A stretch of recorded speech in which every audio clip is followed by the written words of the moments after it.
It-talba tal-President tal-Ukrajna Volodymyr Zelensky fil-Parlament Malti sabiex il-Gvern ma jħallix li r-Russi jabbużaw mill-iskema Maltija għal beħ tal-passaporti donna waqgħet fuq widnejn torox.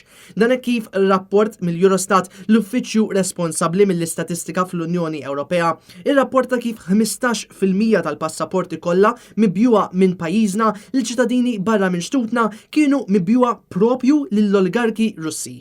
Ikkomparati ma' pajjiżi oħra fl-Unjoni Ewropea, il-Gvern Malti spiċċa fl-ewwel post bħala il-pajjiż li bieħ passaporti liċ ċittadini Russi, 15% tal-beħ totali ta' ċittadinanzi Maltin. Esperti u kummentaturi politiċi qed jgħidu illi din probabbilment hija spjegazzjoni ċara għaliex il-Gvern Malti dam daqshekk biex jirreaġixxi għall-invażjoni Russa fl-Ukrajna u kaxkar saqajh biex waqqaf il-beħ tal-passaporti liċ-ċittadini Russi. Bil-Gvern ta' Robert Abela jidher li kien kuntent ikompli jkabbar l-ekonomija ta' pajjiżna b'dan il-mod.